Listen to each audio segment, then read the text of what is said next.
नमस्कार दोस्तों, मैं प्रशांत शास्त्री उकलकर स्वागत करता हूं आप सभी का आपके अपने YouTube चैनल में जिसका नाम है संस्कृत सुधा। यहाँ हम पढ़ते हैं संस्कृत बहुत ही रोचक और सरल ढंग से। दोस्तों, आज के इस वीडियो में हम बात करने वाले हैं 9वीं कक्षा की संस्कृत की किताब शेमुषी प्रथमः भागः के पहले पाठ की, अर्थात भारती वसंत गीतिः की।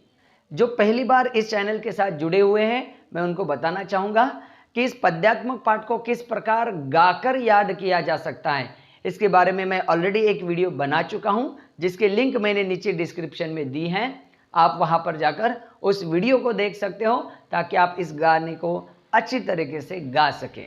आज हम बात करने वाले हैं इस पाठ के समस्त श्लोकों के अन्वय और भावार्थ की। तो बिना समय गवाए आइए शुरू करते हैं आज का वीडियो।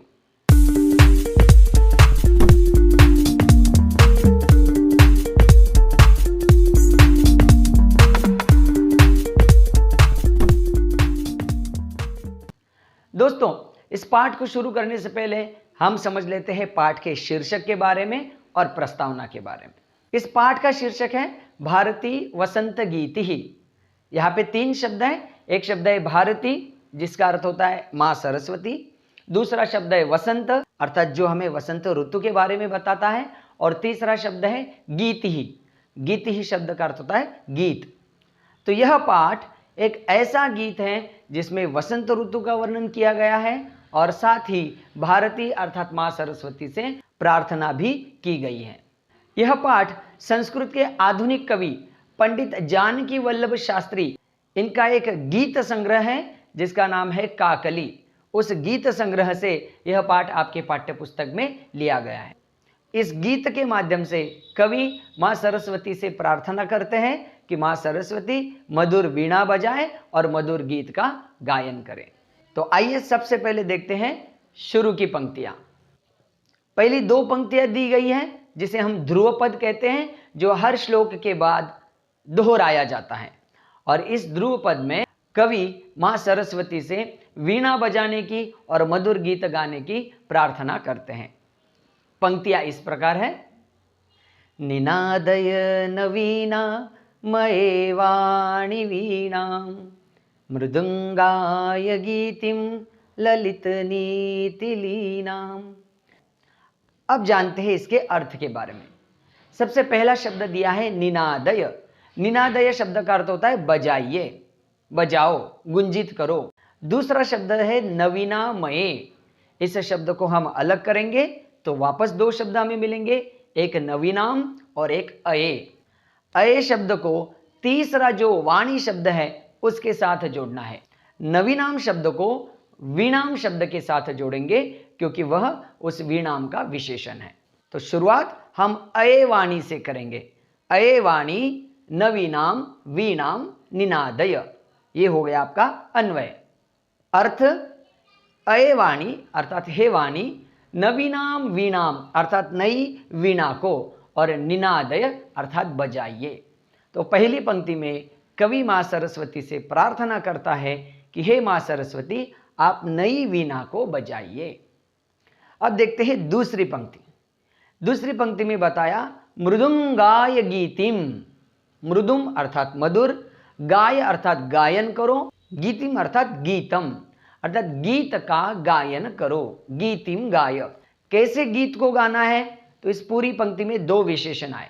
पहला तो आया मृदुम अर्थात मधुर, तो मधुर गीत का गायन करो। और वो गीत कैसा होना चाहिए?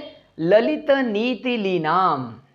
ललित शब्द से तात्पर्य है सुंदर, और नीति लीन इस शब्द का अर्थ है नीतियों से परिपूर्ण, नीतियों से युक्त। नीति अर्थात न्याय की बातें, अच्छी बातें, जहां हमें अच्छाई की, भलाई की बातें बताई जाती है उसे हम न्याय शास्त्र या नीति शास्त्र कहते हैं। तो माँ सरस्वती से प्रार्थना की जा रही है, ऐसा गीत गाओ जो गीत हमें अच्छी अच्छी प्रेरणा दे, अच्छी अच्छी शिक्षाओं को प्रदान करे। इस प्रकार अन्वय हुआ। अये वाणी नवीनाम वीणाम निनादय ललित नीति लीनाम मृदुंग गीतिम गाय। अर्थात हे माँ सरस्वती, आप नवीन वीणा को बजाइए और अच्छी अर्थात सुंदर नीतियों से परिपूर्ण गीत का गायन कीजिए। अब हम चलते हैं पहले श्लोक की ओर। मधुर मंजरी पिंजरी भूतमाला वसंते लसंती सरसा रसाला कलापा ललित कोकिला काकलीनां निनादय नवीना मये वाणी वीणाम। अब इसके अर्थ को समझते हैं।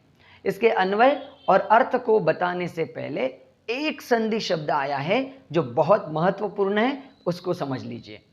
वहां पर शब्द आया है लसंतीह, उसका संधि विग्रह करेंगे तो संधि विग्रह होगा लसंती अधिक इह, यहां पर दीर्घ संधि है तो इह से तात्पर्य है यहां, और लसंती का अर्थ होता है सुंदर दिख रहे हैं, शोभित हो रहे हैं। यहां अर्थात कहां? वसंते अर्थात वसंत ऋतु में, वसंत ऋतु के आने पर सुंदर दिख रहे हैं। कौन? सरसाहा रसालाह, रसालाह अर्थात आम्र वृक्षाह, आम के पेड़ सुंदर दिख रहे हैं। और कैसे हैं वे आम के पेड़? सरसाहा, रस से युक्त अर्थात रसीले, तो रसीले आम के वृक्ष यहां वसंत ऋतु में सुंदर दिख रहे हैं। कैसे है वे आम के वृक्ष? तो ऊपर की लाइन में उन आम की वृक्ष का विशेषण यूज किया है। मधुर मंजरी पिंजरी भूतमाला रसालाह। मधुर शब्द का अर्थ होता है मीठे, मंजरी, मंजरी शब्द का अर्थ होता है आम्र कुसुमम अर्थात आम के पेड़ को लगने वाले फूल। आपने देखा होगा आम के पेड़ को छोटे छोटे सफेद फूल लगते हैं, उसे ही मंजरी कहा जाता है। और वे मंजरियां अब पिंजरी भूत अर्थात पीले वर्ण में परिवर्तित हो रही है, पीले रंग की हो रही है। और ऐसे आम के पेड़ों की माला, आप अमराई में देखते हो ना, जहां आम की बाग होती है, बहुत सारे आम के वृक्ष एक कतार में खड़े आपको दिखाई देते हैं, तो उस आम के पेड़ों की माला यह वसंते लसंती अर्थात इस वसंत ऋतु में सुशोभित दिख रही हैं। तो इन दो पंक्तियों को मिलाकर अन्वय होगा मधुर मंजरी पिंजरी भूतमालाः सरसा रसालाः इह वसंते लसंती, अर्थात पीले वर्ण में बदलने वाली मीठे मंजरियों की माला से युक्त रसीले आम के पेड़ यहां वसंत ऋतु में सुशोभित हो रहे हैं। कि और कौन सी चीज है जो वसंत ऋतु में सुंदर दिखाई दे रही है? तो उन्होंने कहा कलापः ललित कोकिला काकलीनाम इह वसंते कलापः लसंती। ध्यान रखना, ये इह वसंती शब्द दोनों वाक्यों के साथ आपको जोड़ना है। इह वसंते रसालाः लसंती, इस वसंत ऋतु में आम के पेड़ सुंदर दिख रहे हैं, और यह वसंते कलापः लसंती। कलापः अर्थात समूहा, समूह, किसके समूह? कोकिला नाम कलापः, कोकिला अर्थात जो कोयल वसंत ऋतु में मधुर गीत का गायन करती है, कुहू कुहू आवाज के द्वारा सभी को आनंदित कर देती है, ऐसे कोयलों के समूह इस वसंत ऋतु में सुंदर दिख रहे हैं। और वे कैसे हैं? काकली नाम, काकली शब्द का अर्थ होता है कोयल की कुहू कुहू आवाज, कोयल के कूजन को, गीत गाने को काकली कहा जाता है। तो इस प्रकार पूरा अन्वय हुआ इह वसंते मधुर मंजरी पिंजरी भूतमालाः सरसः रसालाः तथा च ललित कोकिला काकलीनाम कलापाः लसंती। तो पहले श्लोक में क्या बताया कि आम के पेड़ और कोयलों के समूह यहां वसंत ऋतु में सुंदर दिख रहे हैं, सुशोभित हो रहे हैं। उन्हें देखकर निनादय नवीना मये वाणी वीणाम, अर्थात हे मां सरस्वती आप नवीन वीणा को बजाइए और मधुर गीत का गान कीजिए। आइए अब बात करते हैं दूसरे पद्य की। दूसरे पद्य का गायन इस प्रकार करेंगे। वहति मंद मंदम सनीरे समीरे कलिंदात्मजाया सवानीर तीरे नतां पंक्तिमालोक्य मधुमाधवीनां निनादय नवीना मये वाणी वीणाम। चलिए अब इसके अर्थ को समझते हैं। यह कवि कह रहे हैं वहती मंद मंदम सनीरे समीरे। वहती शब्द का अर्थ होता है बहती है। क्या बहती है? सनीरे समीरे। समीर शब्द का अर्थ होता है हवा। आपने सुना ही होगा समीर अर्थात हवा का झोंका। तो हवा को संस्कृत में समीर कहा जाता है। और कैसी हवा बह रही है? सनीरे। नीर अर्थात जल। तो जल के कणों से युक्त, जल बिंदुओं से युक्त हवा बह रही है। आपके घर में भी इस प्रकार की हवा होती है। आपने महसूस किया होगा कि मान लीजिए आप खिड़की के पास पढ़ाई के लिए बैठे हो और बाहर बारिश होना शुरू हो रही हो, और उस बारिश के साथ जब हवा बहने लगती है तो कुछ बारिश के बूंदे खिड़की के अंदर से आपके पास आती हैं। वो जो हवा बह रही है वो बारिश के बूंदों के साथ बह रही है, उसे ही हम कहेंगे सनीरह समीरह। एक और उदाहरण, आप गर्मियों में जब गर्मी होने लगती है तब कूलर तो लगाते ही होंगे। उस कूलर के लगाने पर हवा चलने लगती है। उस कूलर में एक और बटन होता है पानी का। जैसे हम कूलर में वो पानी वाला स्विच भी ऑन कर देते हैं तो ठंडी हवा के साथ साथ पानी की कुछ बूंदें भी हमारे चेहरे पर उड़ने लगती है।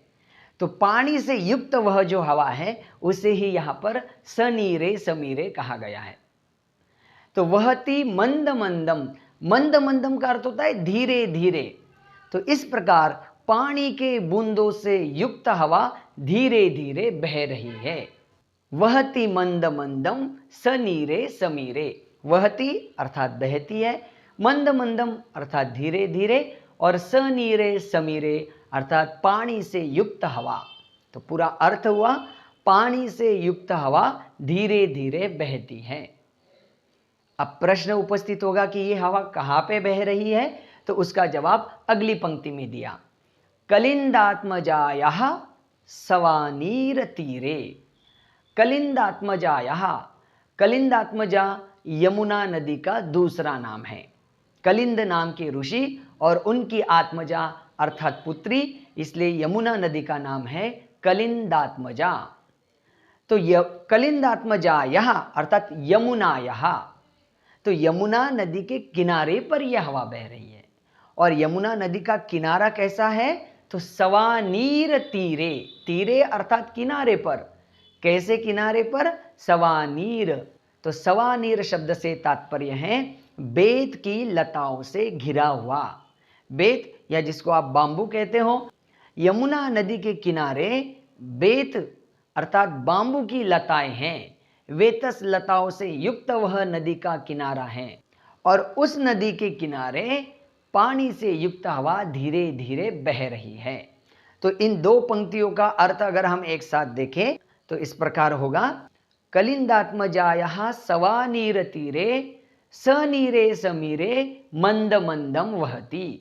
अर्थात यमुना नदी के बेतस लताओं से घिरे हुए किनारे पर, तट पर पानी से युक्त हवा धीरे धीरे बह रही है। वहती सती, सती अपनी ओर से हम लगाएंगे बहने पर। अब इस हवा के बहने से क्या हो रहा है? तो तीसरी पंक्ति में बताया, नताम पंक्तिम आलोक्य मधु माधवीनाम। तो पहले समझ लेते हैं मधु माधवीनाम इस शब्द को। मधु माधवी या मधुमालती यह एक लता का नाम है, जो लता अर्थात क्रीपर बढ़ती जाती है। उस लता की डालियां इस हवा के बहने से झुक रही हैं, इसलिए कवि ने शब्द प्रयोग किया नताम पंक्तिम आलोक्य। आलोक्य अर्थात देखकर। किसको देखकर? पंक्तिम अर्थात डालियों को देखकर। कैसी है वे डालियां? नताम अर्थात झुकी हुई। और किसकी पंक्तियां? मधु माधवी नाम। तो एक साथ अगर हम अन्वय लगाए तो अर्थ होगा मधु माधवी नाम नताम पंक्तिम आलोक्य। अर्थात मधुमालती लताओं की झुकी हुई पंक्तियों को देखकर अये वाणी नवीनाम वीणाम निनादय, अर्थात हे मां सरस्वती आप नवीन वीणा को बजाइए। प्यारे छात्रों, इस श्लोक को याद रखने के लिए 2 मूलभूत शब्द, 2 कीवर्ड्स आपको ध्यान रखने हैं। एक है पानी से युक्त हवा और दूसरा मधुमाधवी लता, क्योंकि इस श्लोक में इन्हीं 2 बातों का वर्णन किया गया है। पूरे श्लोक का अन्वय इस प्रकार होगा। कलिंदात्मजायाः सवानीर तीरे सनीरे समीरे मंद मंदम वहति सती मधुमाधवीनाम नताम पंक्तिम आलोक्य अयवाणी नवीनाम वीणाम निनादय। अर्थात यमुना नदी के वेतस लताओं से घिरे हुए किनारे पर पानी से युक्त हवा के धीरे धीरे बहने पर झुकी हुई मधुमाधवी लता की पंक्तियों को देखकर हे मां सरस्वती, आप नवीन वीणा बजाइए और मधुर गीत का गान कीजिए। अब एक महत्वपूर्ण बात मेरे अध्यापक मित्रों के लिए। कई बार हम अध्यापक मित्र इस सोच में पड़ते हैं कि इस पाठ की प्रस्तावना कैसे करें, इस पाठ पर किस गतिविधि का आयोजन करें।